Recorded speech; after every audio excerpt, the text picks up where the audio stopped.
بسم اللہ الرحمن الرحیم۔ السلام علیکم ورحمۃ اللہ وبرکاتہ۔ تمام احباب سب خیر حفیظ سے ہوں گے۔ اللہ تعالیٰ سے دعا ہے تمام آفات اور بلیات سب کو محفوظ فرمائے۔ اللہ تبارک و تعالیٰ سب کو اپنی حفظ و ایمان میں رکھے۔ آپ سے میری ایک چھوٹی سی گزارش ہے، آپ ہمارے چینل پر نئے ہیں، ہمارے چینل کو آپ نے ضرور سبسکرائب کرنا ہے، ہماری ویڈیو شیئر کرنی ہے اور لائک کرنی ہے اور زیادہ سے زیادہ دیکھنی ہے ہماری ویڈیو، آخر تک دیکھا کریں کوشش کر اور اللہ تبارک و تعالیٰ آپ کو جزائے خیر عطا فرمائے۔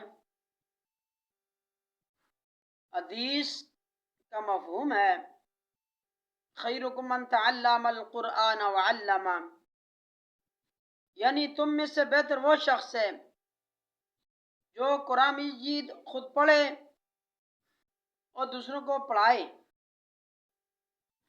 اور جو انسان علم سیکھتا ہے اس پر فرض ہے وہ علم آگے بھی پھیلائے اور دوسروں تک پہنچائے۔ ہمارا فرض بنتا ہے آپ کو بھی سکھانے کا، اور میں آج آپ کو وضو کے فرائض بتاؤں گا اور آپ نے ضرور سماعت فرمانی ہے۔ وضو کے 4 فرائض ہیں۔ وضو کے کتنے فرائض ہیں؟ 4 فرائض ہیں۔ نمبر 1، منہ دھونا۔ منہ کہاں سے کہاں تک دھونا ہے یہ بھی آپ نے ضرور سماعت فرمانی ہے۔ پیشانی سے لے کر جہاں آپ کے بال اگتے ہیں وہاں سے لے کر تھوڑی سی نیچے تک، ایک کان کی لو سے لے کر دوسری کان کی لو تک آپ نے منہ دھونا ہے۔ یہ فرائض نمبر 1 ہو گیا۔ نمبر 2، دونوں ہاتھ کنیوں سمیت دھونا ہے اور کوئی جگہ خشک نہ رہے، اور ہر اعضاء کو 3 مرتبہ آپ نے دھونا ہے۔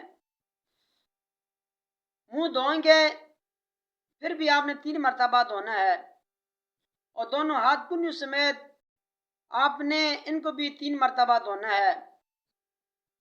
نمبر 3، چوتھائی سر کا مسح کرنا ہے۔ مسح کیسے کرنا ہے؟ آپ نے پہلے نلکے سے اپنا ہاتھ گیلا کرنا ہے اور اس کے بعد آپ نے مسح کرنا ہے اور اچھی طرح مسح کرنا ہے، اور کانوں کا مسح اور گردن کا مسح اور آپ کے جو ہتھیلیاں ہیں ان کا مسح کرنا ہے، انگلیوں کا خلال کرنا ہے، اور اس کے بعد نمبر 4،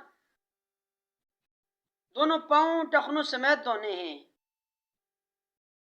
اور وہ بھی 3 مرتبہ۔ آپ نے کوشش کرنی ہے کوئی جگہ خشک نہیں رہنی چاہیے، اور آخر میں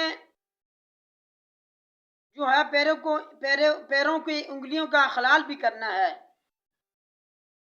اور جو انسان پاؤں کی انگلیوں کا خلال نہیں کرتا قیامت والے دن ان کی انگلیوں کا خلال جہنم کی آگ سے کریں گے فرشتے۔ اور اللہ تبارک و تعالی ہم سب کو علم سیکھنے کی، اس پر عمل کرنے کی توفیق فرمائے۔ اور اللہ تبارک و تعالی ہم کو سیدھے راستے پر چلنے کی توفیق فرمائے، ہم سب کو دین پڑھنے کی، اس پر عمل کرنے کی توفیق فرمائے۔ وآخر دعوانا ان الحمد للہ رب العالمین۔